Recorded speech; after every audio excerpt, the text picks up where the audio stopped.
நீங்கள் தவறவிட்ட எபிசோடுகளை இப்பொழுதே காணுங்கள் உங்கள் Tandivan.com மற்றும் Tandivan யூடியூப் சேனலில்.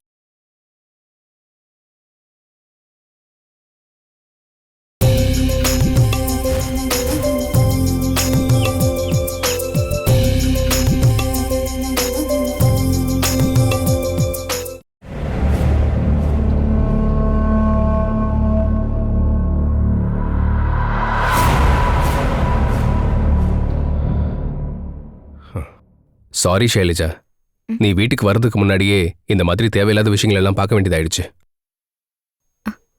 நான் அதுக்காகலாம் ஷாக் ஆகலைங்க. இந்த மாதிரி ஒருத்தனை துளசி சமாளிச்சதை நினைச்சு பார்த்தேன். இவன் முன்னாடி பாவம் எப்படி அவ தாக்கு பிடிச்சிருப்பா யோசிச்சாலே பயமா இருக்கு. பேசாம இந்த சந்திரனை எதிர்த்துட்டு துளசி இங்கேயே இருந்தலான்னு நீ என்கிட்ட கேட்டல ஷைலஜா. பயந்து ஓடினது கூட தப்புன்னு நீ என்கிட்ட சொன்னல. இப்ப அவனை பத்தி உனக்கு என்ன தோணுது? அந்த ஆளு உண்மையிலேயே ஒரு மிருகம்தான்.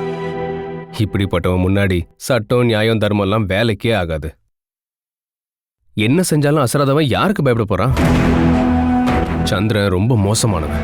வேற எதுவுமே செய்ய முடியாதனாலதான் அந்த ஆளு உங்களையும் துளசியும் பத்தி தப்பா பேசிட்டு இருக்கான்.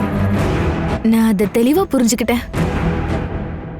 கல்யாணத்துக்கு முதல் நாள் உங்க கார்ல அவளை பார்த்தேன்னு சொன்னா யாராவது நம்புவாங்களா? அது நேத்து அப்பா தான் என் கார் எடுத்துட்டு போனாரு.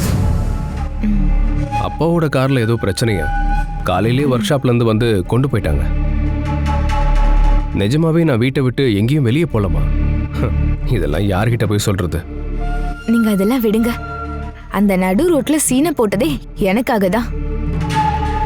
உங்களுக்கும் துளசிக்கும் ஏதோ கனெக்ஷன் இருக்குன்னு என்னை நம்ப வைக்க பண்ணிருக்கான். ஷைலா யாருன்னு அவனுக்கு புரிய வைக்க அதை நான் ஒரு வாய்ப்பா பயன்படுத்திக்கிட்டேன். இனி என்கிட்ட இதெல்லாம் செல்லுபடி ஆகாதுன்னு அந்த ஆளுக்கு புரிஞ்சிருக்கும். நீ திடீர்னு அவன்கிட்ட அப்படி பேசுனதும் அவன் ஆஃப் ஆயிட்டான். நீ அப்படி பேசுவேன்னு யாரும் எதிர்பார்க்கவே இல்லை. பேச வேண்டிய இடத்துல நம்ம பேசிதாங்க ஆகணும்.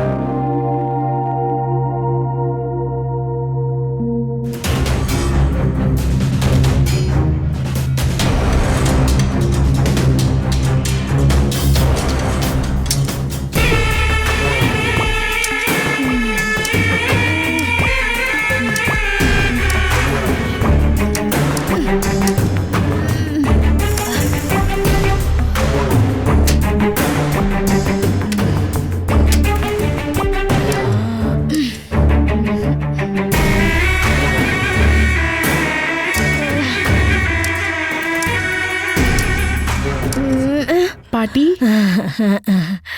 இந்த ரூம பூட்டி இருக்காங்க. அவனுக்கு கிடைச்ச கிஃப்ட் எல்லாம் இந்த ரூம்குள்ள வச்சுதான் பூட்டி வச்சிருக்காங்களோ? எனக்கு தெரியாது.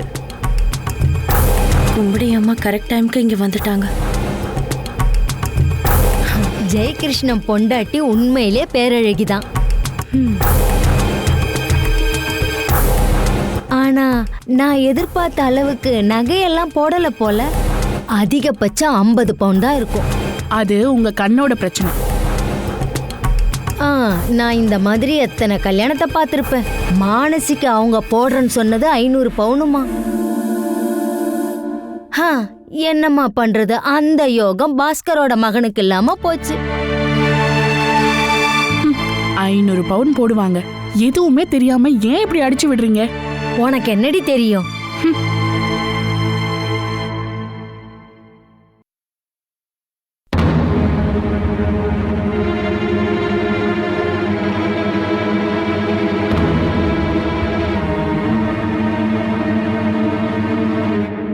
நீங்க ஏன் இங்க நின்னுட்டு இருக்கீங்க?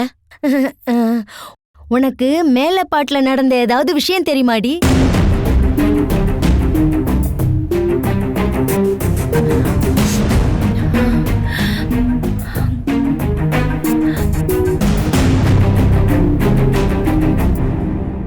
சந்திரன் இப்போ அங்கதான் இருக்கிறான்.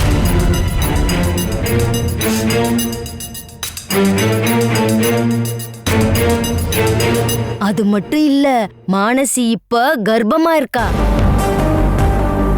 ரெட்ட குழந்தைங்கன்னு பானு சொல்றா.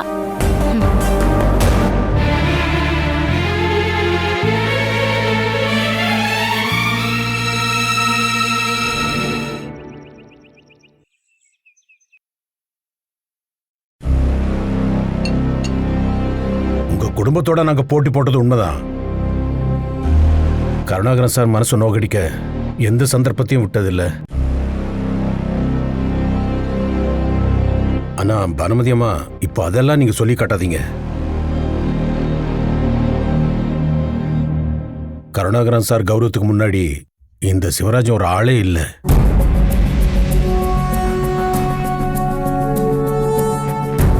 அந்த பெரிய மனுஷனை அழிக்கிறதுக்கான சக்தி எல்லாம் எனக்கோ என் மகனுக்கோ இல்லைங்கிறத நான் ஆணித்தரமா சொல்லுவேன். அப்படின்னா அவர் எங்க போயிருப்பாருன்னு நீங்க சொல்றீங்க? திருநெல்வேலிக்கு போய் சேர்ந்த விஷயம் மட்டும்தான் எங்களுக்கு தெரியும். குடும்ப வீட்டை வித்து நஷ்டீடு கொடுக்கலான்னு சந்திரன் சொன்னதுக்கு அப்புறம்தான் கருணாகரனை பத்தி எந்த தகவலுமே இல்லாம போச்சு. சொத்தை எல்லாம் பிள்ளைங்க பேர்ல எழுதி வச்சிட்டாருல. கருணாகரன் சார் எங்கேயாவது சன்னியாசி மாதிரி தான் வாழ்ந்துட்டு இருப்பாரு. அவர் கண்டிப்பா காசியோ ராமேஸ்வரமோ தான் போயிருப்பாரு. என்னோட கணிப்பு பொய்யாகாது. அவரை தேடி பிடிச்சு கொண்டு வர என்னால முடிஞ்சதெல்லாம் பண்றேன். ஏன்னா நீங்க என் மேலேயும் சந்திரன் மேலேயும் சந்தேகப்பட்டதெல்லாம் பொய்யுங்கிறத அதை நிரூபிக்க வேண்டியது என்னோட கடமை இல்லையா? எனக்கு உங்க மகன் மேலேயும் எந்த கோபமும் இல்லை. அவனும் துளசியும் திரும்ப வந்தா அவங்களுக்கு எந்த பிரச்சனையும் வராம நான் பாத்துக்கிறேன். ஆனா அன்னைக்கு இருந்த கோபத்துக்கு அவன் கையில் கிடைச்சிருந்தா கொலை கூட நடந்திருக்கும். அத உங்க முன்னாடி இப்ப நான் ஓப்பனாவே சொல்றேன். ஆனா கடவுள் முடிவு பண்ணதும் மொத்தமாவே வேறங்க. அதை இப்ப சந்திரனும் நல்லா புரிஞ்சிட்டு இருக்கான்.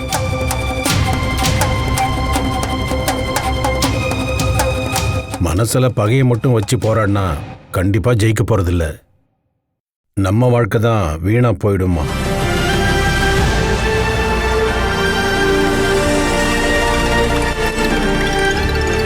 இவ்வளவு பெரிய சந்தோஷத்தை என் வாழ்க்கையில நான் அனுபவிச்சதே இல்லம்மா. பானுமதி அம்மாவோட கவலையெல்லாம் ரொம்ப சீக்கிரமாவே தீந்துருமா. அப்போ நான் கிளம்புறேம்மா. உன்னை நம்ம வீட்டுக்கு கூட்டிட்டு போகணுன்றத என்னோட ஆசை. ஆனா உங்க அம்மா இங்க தனியா இருக்காங்க. பிரசவம் முடிகிற வரைக்கும் நீ இங்கேயே இருமா. நான் வரேன் பானுமதி அம்மா.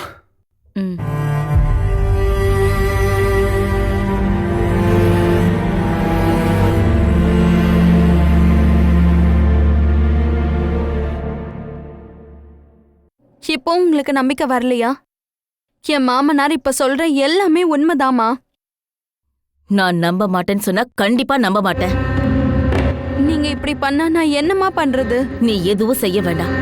இந்த நடிப்பை பார்த்து துளசியும் நந்துவியும் இங்க வர வைக்காம இருந்தா போதும். நான் இப்போ பண்ண போறதே அதுதாமா. அப்படின்னா நீ என் பசங்களை இந்த அரக்கங்க கையில அழிக்க கொடுக்க போறியா? அவங்களுக்கு எதுவுமே ஆகாதுன்னு நான் உறுதியா சொல்றேமா. அவங்க எங்க இருக்காங்கன்னு தெரிஞ்சு நீ கூப்பிட்டாலும் என் பசங்க இங்க வரணும்ல.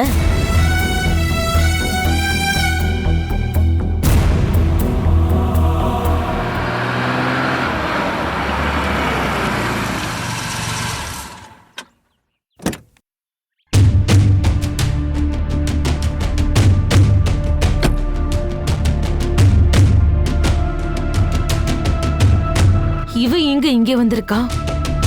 நம்ம வீடு தேடி வர்றவங்க விரோதியா இருந்தாலும் கொஞ்சம் பக்குவமா தான் பேசணும்.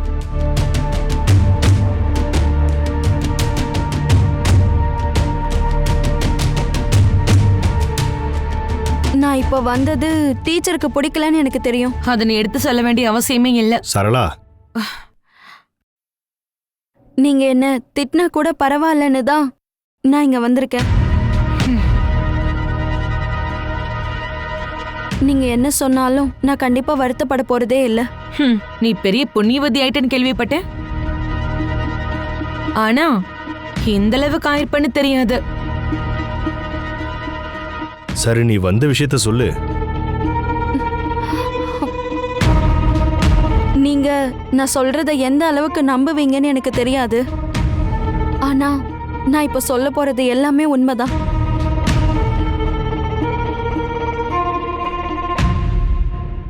என் வீட்டுக்காரர் இப்போ மாறிட்டாருன்னு சொன்னா நீங்க கண்டிப்பா நம்ப மாட்டீங்க.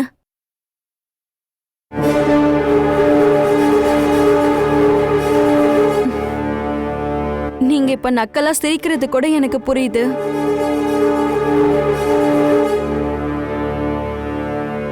என் வீட்டுக்காரரை மாதிரி ஒருத்தர் திருந்திட்டாருன்னு சொன்னா யாரா இருந்தாலும் இப்படிதான் பண்ணுவாங்க. ஆனா அவர் இப்போ உண்மையிலேயே திருந்திட்டாரு. அதுக்கு காரணம் என் வயித்துல வளர்ற அவரோட ரெட்டை குழந்தைங்க தான்.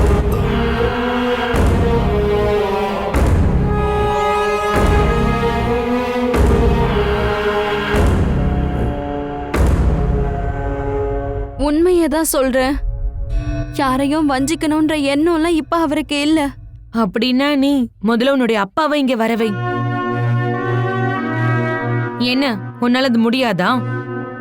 நீங்க எல்லாரும் நினைக்கிற மாதிரி எங்க அப்பா எங்க இருக்காருன்னு அவருக்கு தெரியாது. சரி, நான் விஷயத்துக்கு வரேன். துளசியும் நந்துவும் எங்க இருக்காங்கன்னு ஒருவேளை உனக்கு தெரியும்னா நீ அவங்களுக்கு கால் பண்ணி விஷயத்த சொல்லு. அவங்க திரும்ப வந்தா அவங்களுக்கு எந்த ஆபத்தும் வராதுன்னு நான் நிச்சயமா சொல்றேன். உன்னை யார் இப்படி நடிக்க சொல்லி இங்க அனுப்பி வச்சது? சந்திரனா இல்ல அவன் அப்பா சிவராஜனா? சந்திரனுடைய குழந்தைய வயித்துல சுமக்கிற நீ இனி அவன் சொல்றபடி கேட்கதானே செய்வ? இல்லனா அப்பா இல்லாத குழந்தைங்கள தான் நீ பெத்தெடுத்து ஆகணும்.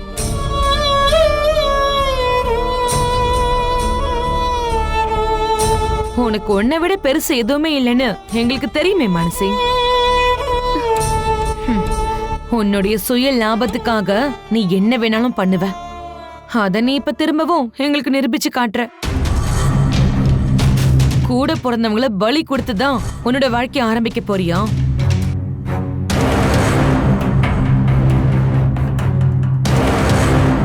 உனக்கு உதவி பண்ண எங்களால முடியாது. அப்புறம் நாங்க போய் ஒன்னும் சொல்லல. இவளுக்கு இப்பெல்லாம் யாரும் கால் பண்றதில்ல. அதை என்னால உறுதியா சொல்ல முடியும். ஏன்னா அவளோட போன் என்கிட்ட இருக்கு.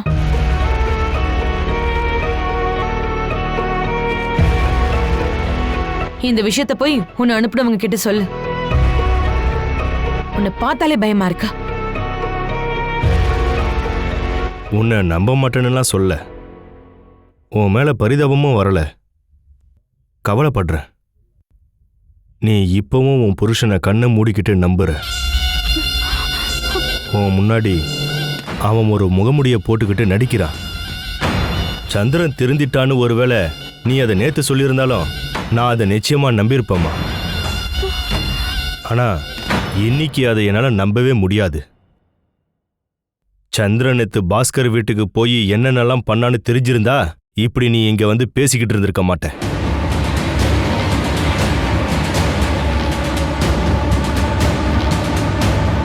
ஜெயகிருஷ்ணன் கல்யாணம் பண்ணிக்கிட்டு பொண்ணை கூட்டிட்டு வரும்போது சந்திரன் துளசியை தேடி அங்க போயிருக்கிறான்.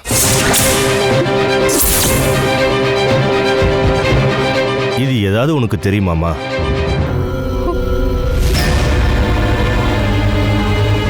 ஜெயகிருஷ்ணன் துளசியை மறைச்சு வச்சிருக்கிறதா சொல்லி அந்த வீட்டுக்கு வலது காலை எடுத்து வச்சு வாழ வந்த பொண்ணுக்கு முன்னாடி கத்தி கலாட்டா பண்ணியிருக்கிறான் அவன். நான் உன்கிட்ட ஒண்ணு சொல்லிக்கிறேன். இன்னைக்கு உன்னால துளசியும் நந்துவும் எங்கேயோ ஒரு இடத்துல போய் வாழ்றாங்க. உனக்கு தேவையானதெல்லாம் நீ அடைஞ்சிட்ட. அவங்கள அவங்க வழியில விட்டுரு.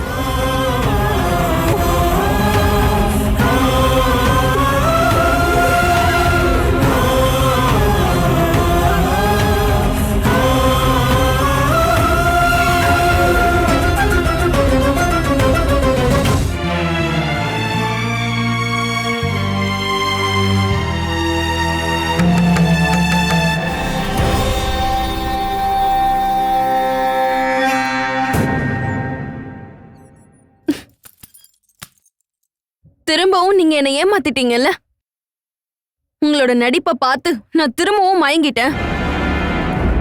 காராளிக்காரங்களை நம்பவே கூடாதுன்னு அம்மா சொன்னதை நான் கேட்கல.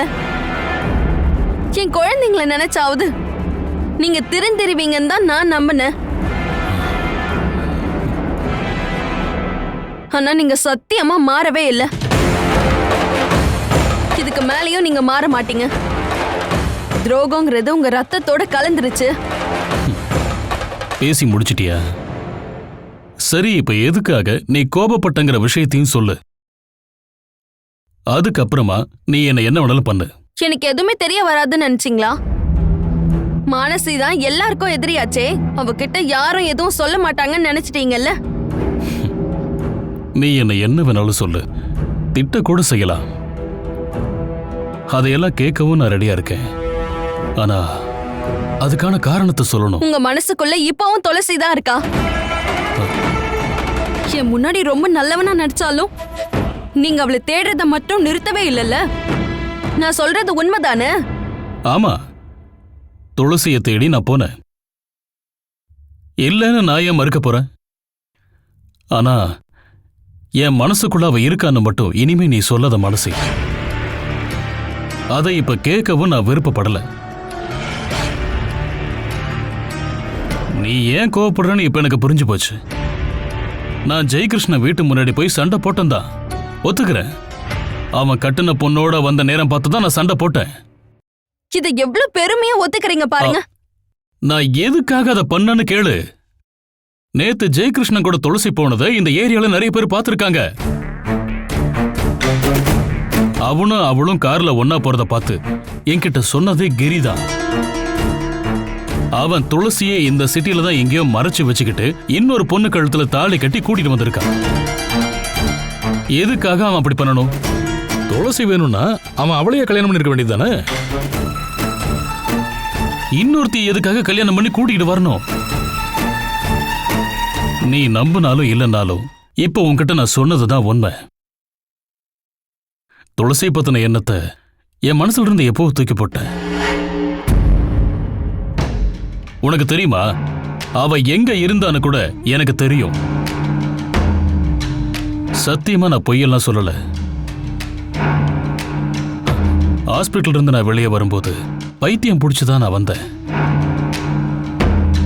துளசி எங்க இருக்காங்கிறது பாலா சாரோட பொண்ணு ஸ்ரீலக்ஷ்மிக்கு தெரியுங்கிறது உனக்கும் தெரியும், எனக்கும் தெரியும். ஒரு நாள் கிரி அவளை தூக்கிட்டான். அவ கிரியோட கஸ்டடியில் இருக்கும்போது துளசி அவளுக்கு கால் பண்ணா. துளசியை பத்தின மொத்த டீடைல்ஸையும் கிரி கலெக்ட் பண்ணிட்டான். துளசியோட போன் நம்பரும் எனக்கு கிடைச்சது. நான் இதை பார்த்துக்கிறேன் அப்படின்னு சும்மா ஒன்று நான் சொல்லல. ஆனா அப்பதான் உன் வயித்துல வளர்றது ரெட்ட குழந்தைங்கன்னு நீ என்கிட்ட சொன்ன. துளசிய நான் மறந்துட்டேன். நீங்க எல்லாரும் என்ன நம்புற ஒரு நாள் வரும்போது அவளை கூட்டிட்டு வரலான்னு நினைச்சு என் மனசுக்குள்ளேயே அதை மறைச்சு வச்சுக்கிட்டேன். அப்பதான் ஜெயகிருஷ்ணா அவளை கூட்டிட்டு போனான்னு நான் கேள்விப்பட்டேன். அவளைத்தான் அவன் கல்யாணம் பண்ணிப்பான்னு நினைச்சு நான் அதை கண்டுக்காம விட்டுட்டேன்.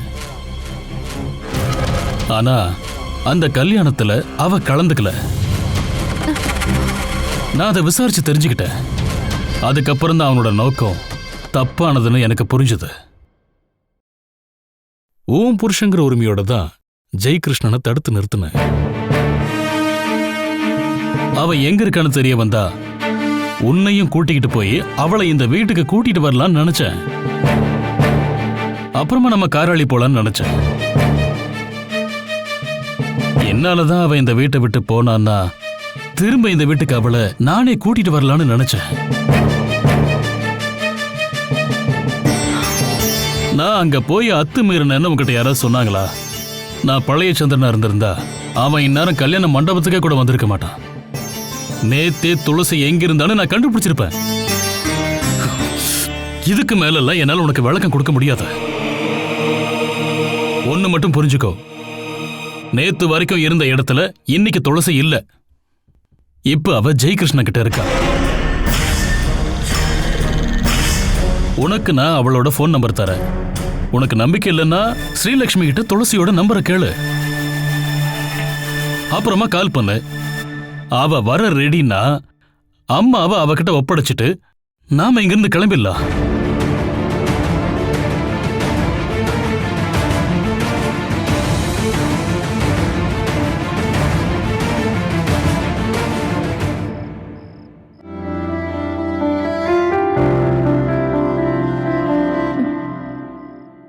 நீங்க தூங்கலையாமா? துளசி இங்கதான் எங்கேயோ இருக்கான்னு என் வீட்டுக்காரர் சொல்றாரு. இப்ப அவ எங்க இருக்கா? எங்க இருக்கான்னு தெரியல. நேத்திக்கு அவ ஜெயா தான் கூட கார்ல போனதை கிரி பார்த்தானா? நேத்து ஜெயகிருஷ்ணனுக்கு கல்யாணம் இல்ல? ஒருவேளை துளசி அண்ணன் வீட்டுக்கு போயிட்டாலோ? என் பொண்ணு அங்கதான் இருக்கலாம். அதுக்கெல்லாம் வாய்ப்பே இல்ல. ஜெயா தானே கல்யாணம் பண்ணிக்கிட்டு புது பொண்ணு வர வீட்டுக்கு அவளை கூட்டிக்கிட்டு வர அத்தை கண்டிப்பா ஒத்துக்க மாட்டாங்க. அவ இங்கதான் இருக்கன்னா அப்ப எங்க போயிருப்பா? ஒருவேளை ஜெயகிருஷ்ண கல்யாணத்துக்கு வந்திருப்பாளோ? அப்படின்னா இன்னைக்கு இல்லாம வரணும். கல்யாண மண்டபத்துல யாரும் அவளை பார்க்கல. பொய்தான், எல்லாமே பொய்தான். கிரி எதுக்காக இப்படி ஒரு பொய்ய சொல்லணுமா? ஜெயகிருஷ்ணனோட அவ போனானா நான் அவனை பார்க்கணும். நாளைக்கே நான் பாஸ்கரன் வீட்டுக்கு போய் ஆகணும். துளசி பேரை சொல்லிக்கிட்டே எப்படி அங்க போறது? ஜெயத்தான வெளியில பாக்குறதுக்கு நான் முயற்சி பண்றேன். விஷயத்தை கேள்விப்பட்டதும் ஜெயத்தானுக்கு நான் ஃபோன் பண்ணேன். ஆனா அவர் ஃபோன் எடுக்கல. அதுக்கப்புறம் தான் நான் உங்ககிட்டயே வந்து சொல்றேன். அவ வந்திருந்தாள்னா கண்டிப்பா என்ன பார்க்காம இருக்க மாட்டா. இதெல்லாம் அந்த சந்திரன் சொல்ற பொய் கதமா? அப்படி எல்லாம் சொல்லாதீங்கம்மா. துளசி எங்க இருக்கான்னு மட்டும் இல்ல, அவளோட புது போன் நம்பர் கூட அவருக்கு தெரியும். இருந்தும் என் வீட்டுக்காரர் அவளை திரும்பி கூட பார்க்கல. அவளை ஜெயாத்தானோட கார்ல பார்த்தும் கூட அவளை விட்டதே அவ கல்யாணத்துக்கு வந்திருப்பாங்கிறதுக்காக தான். அவர் பொய் சொல்லியிருந்தா அதை நான் கண்டுபிடிச்சிருவேன்னு அவருக்கு தெரியும். துளசி இங்கதாம்மா எங்கேயோ இருக்கா. ஏன் துளசி? இன்னைக்கு நைட்டு மட்டும் கொஞ்சம் பொறுமையா இருங்கம்மா. நாளைக்கு நான் அவளை கண்டிப்பா கூட்டிட்டு வருவேன். அதுக்கப்புறம் நானும் அவரும் காராளிக்கு போயிருவோம்மா.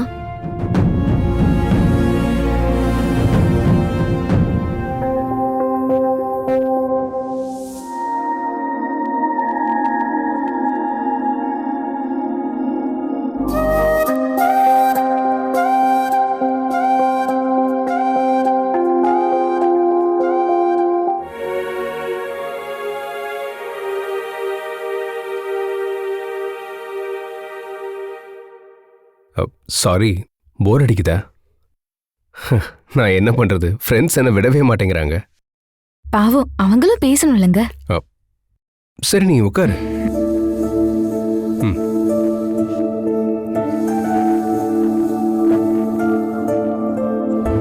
நீ எதிர்பார்த்த மாதிரியே இந்த வீடு இருக்குல்ல? அப்படியெல்லாம் சத்தியமா நான் கற்பனை பண்ணி கூட பார்க்கலங்க.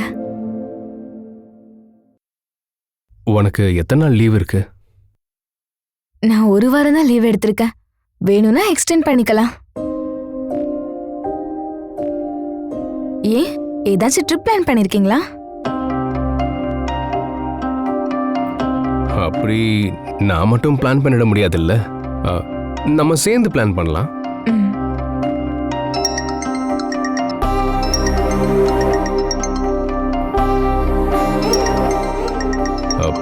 சுவிட்ச் ஆஃப் பண்ணி வைக்கிறேன், இல்லைன்னா நம்மள பேசவே விட மாட்டாங்க.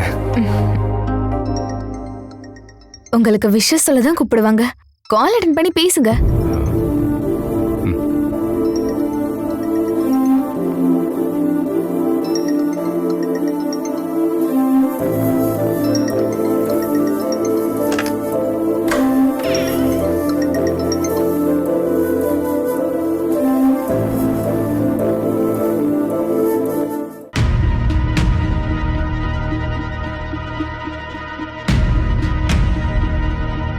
அம்மா சொல்ற மாதிரி ஒருவேளை இவரு நடிக்கிறாரோ?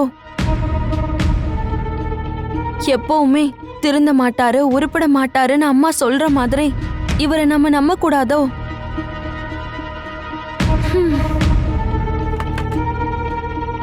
உண்மையை கண்டுபிடிக்கிற வரைக்கும் நானும் அவர் முன்னாடி நடிக்க வேண்டியதான்.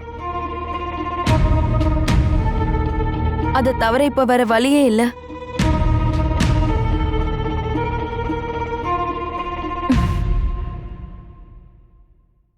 ஆஹா, நல்லா இருக்கு. நீ இங்க வந்து உட்காந்துருக்கியா? மாசமா இருக்கும்போது உடம்பு வருத்திக்கிட்டு எந்த வேலையும் செய்யக்கூடாதுன்னு நான் சொல்லியிருக்கேனா இல்லையா? இப்ப என்ன வாழ தூண்டுறதே நம்மளோட பசங்க தான். என்னால நம்பவே முடியல. ஓவரா நல்லவர் மாதிரியே நடிக்கிறீங்களே. எனக்கு அதெல்லாம் நல்லா தெரியுங்க. நீங்க அதெல்லாம் சொல்ல வேண்டிய தேவையே கிடையாது. நீ கொஞ்சம் இப்படி வரியா? நான் பண்றேன். இப்படி வா, வாடி.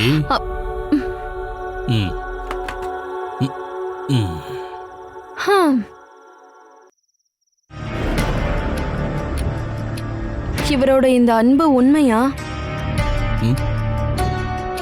நீ என்ன யோசிச்சுட்டு இருக்க?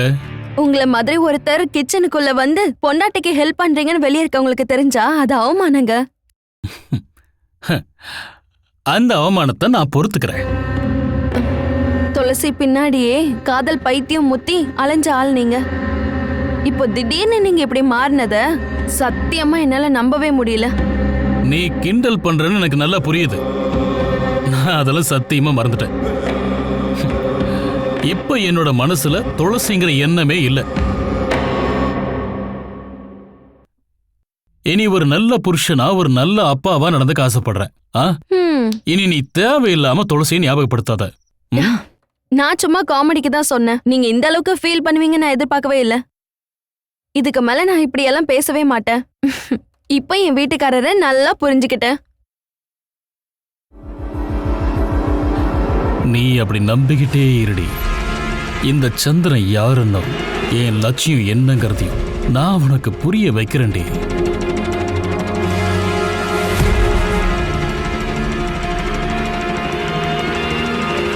என் 2 பசங்களுக்காக நான் உங்க முன்னாடி நடிக்க போறேன். வேற வழியே இல்ல.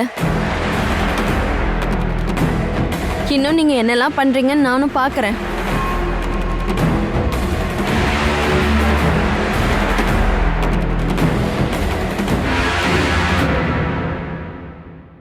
நீங்க போயிட்டீங்களா அண்ணி? நாங்க இப்பதான் வீட்டுக்கு வந்தோம். இங்க எல்லாரும் படுக்க போயிட்டாங்க. சைலேந்திரி, துளசிக்கு சாப்பாடு கொடுத்தீங்களா? இது வரைக்கும் எனக்கு டைமே கிடைக்கல. ஷைலா கூடவே தான் இருந்தா. ஐயோ பாவம் துளசி. எல்லாரும் ரூமுக்கு போயிட்டாங்கன்னா அவளுக்கு போய் சாப்பாடு கொடுங்க. ஒருவேளை திடீர்னு ஷைலா ஏதாவது வேலைன்னு வெளியே வந்துருவாளோன்னு பயமா இருக்கு. இதுக்கு மேல பயப்படாதீங்க. அவ கீழே வரமாட்டா. நீங்க போய் முதல்ல அவளுக்கு சாப்பாடு கொடுங்க. சரிங்க அண்ணி, நான் கொடுக்கறேன். சரி.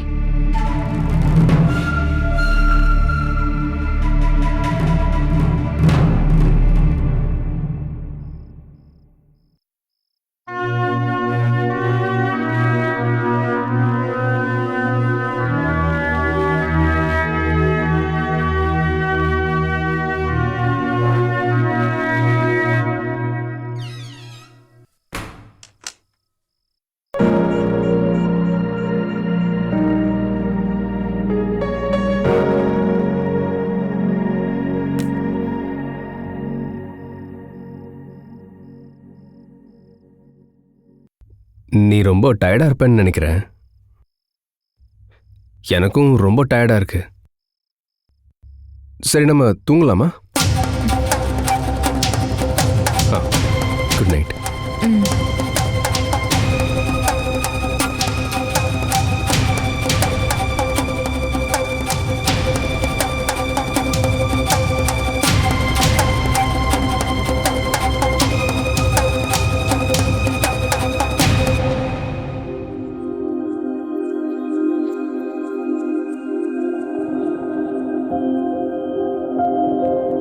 நாளைக்கு காலையிலேயே இங்க இருந்து நீ பெங்களூருக்கு போயாகணும்.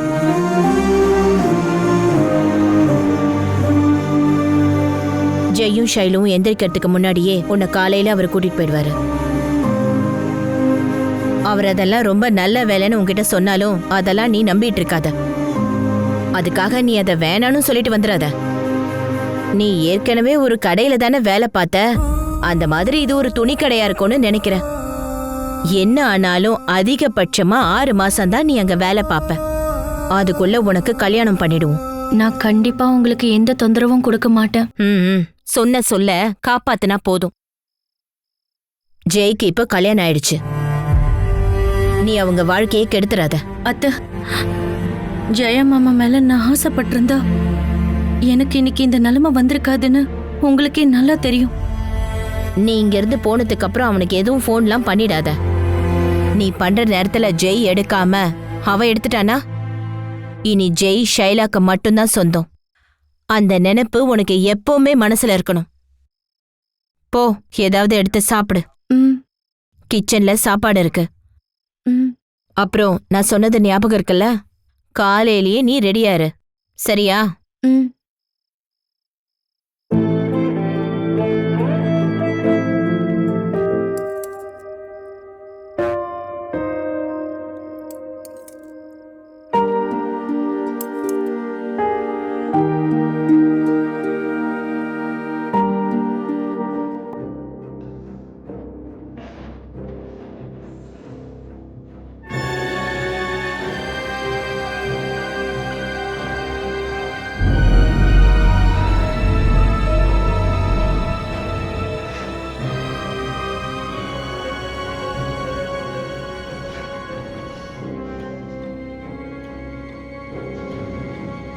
நீ இந்த பாத்திரத்தெல்லாம் கழுவி வச்சுட்டு சாப்பிட மாட்டியா? இங்க எச்சி பிளேட் எல்லாம் பார்த்துட்டு உன்னால எப்படிதான் சாப்பிட முடியுதோ? பார்த்தாலே எனக்கு வாந்தி தான் வருது. இது எல்லாத்தையும் கிளீன் பண்ணிட்டு அப்புறமா சாப்பிடு.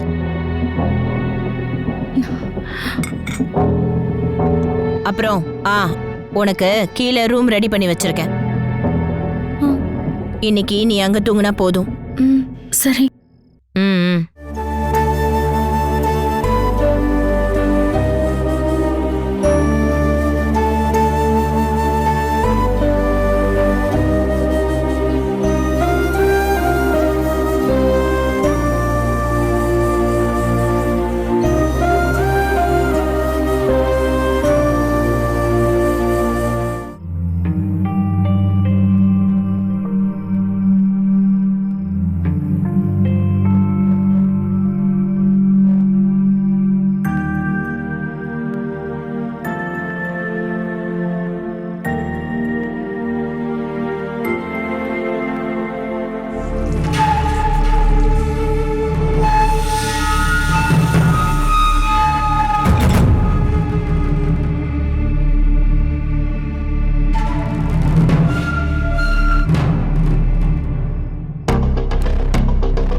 ஜெயமாமாவோட வைஃப் இந்த வீட்ல இருந்து கிளம்புறதுக்கு முன்னாடி ஒரு தடவையாவது பார்க்க முடிஞ்சதே.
யாரு நீ?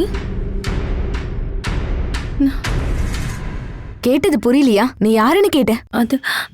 அது நான் அது வந்து ஷைலு, நீ எப்பமா கீழே வந்த? நான் தண்ணி எடுக்கலான்னு வந்தேன். இவங்க யார் அத்தை?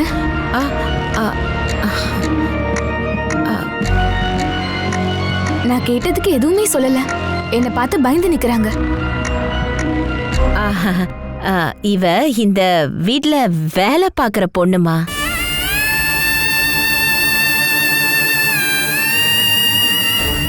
சரி, உன் பேர் என்ன? இவ பேரு லக்ஷ்மி.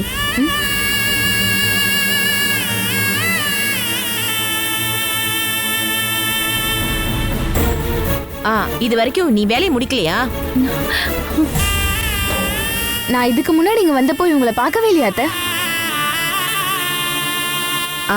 அது இவளை அறிமுகப்படுத்துறதுக்கு எனக்கு டைமே கிடைக்கல.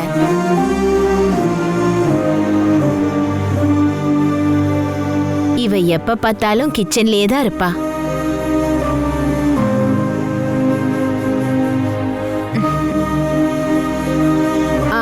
ஷைலு, நீ போமா.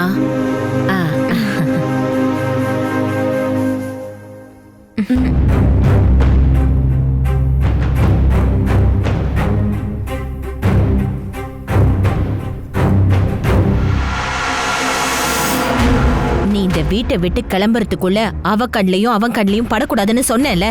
கடைசியில அவ கண்லயே நீ சிக்கிட்டல்ல. நான் எதை நினைச்சு பயந்தனோ அது நடந்துருச்சு.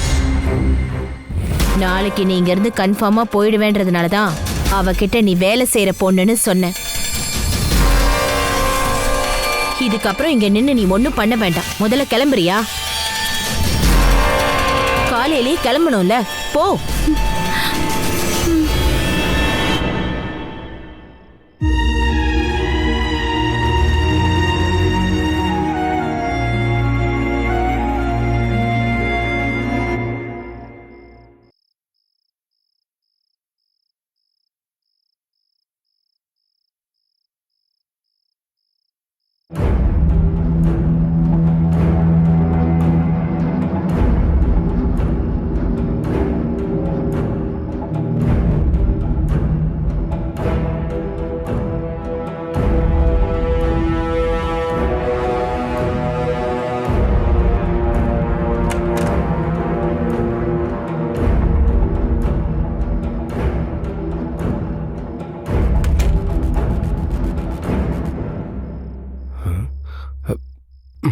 நீங்க எழுந்துட்டீங்களா? ஆமா, இங்க நீங்க 3 பேர் இருக்கிறதா மட்டும் தானே சொன்னீங்க. இங்க அழகான வேலைக்காரி இருக்கிற விஷயத்த நீங்க ஏன் கிட்ட சொல்லவே இல்ல? இல்ல, அவ அழகா இருக்கிறதுனால என்கிட்ட சொல்லலையா? உண்மையை சொல்லணும்னா அவளை பார்த்து வேலைக்காரின்னு யாருமே சொல்ல மாட்டாங்க. ஆமா, இங்க ஒரு சர்வெண்ட் இருக்கிறதா அத்தையும் என்கிட்ட சொல்லவே இல்ல. டைம் கிடைச்சிருக்காது. நம்ம இங்க வந்த உடனே ரிசப்ஷனுக்கு கிளம்பிட்டோம்ல. அவ நடுராத்திரி என்ன பார்த்ததுனாலதான் அவ கிச்சன்ல மறைஞ்சுக்கிட்டா. கிச்சன்ல யாரோ இருக்காங்கன்னு நான் புரிஞ்சுக்கிட்டேன். மெதுவா நான் போய் பார்த்தா அவ தரையில உட்காந்து சாப்பிட்டுட்டு இருந்தாங்க. பார்க்க கஷ்டமா இருந்துச்சு. ராத்திரி இவ்வளவு நேரம் ஆகியும் இன்னும் அவ வேலை முடியல. அப்போ அத்தை அங்க வந்தாங்க. பாவம், அத்தை இறக்கமே இல்லாம அவங்கள திட்டினாங்க. கஷ்டத்துக்காக வீட்டு வேலை பார்க்க வந்தது அவ்வளவு பெரிய தப்பாங்க. எனக்கு தூக்கம் வருது. நீயும் லைட் ஆஃப் பண்ணிட்டு தூங்குற வேலையை பாரு.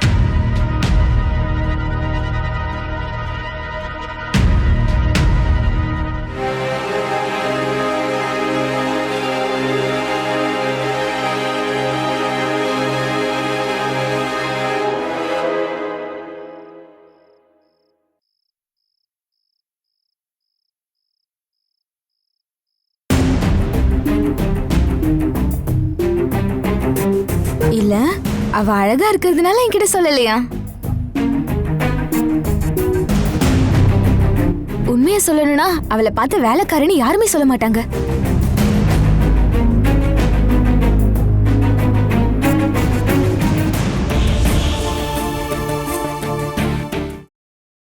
Catch us on TV, Tandivan.com, Facebook and YouTube.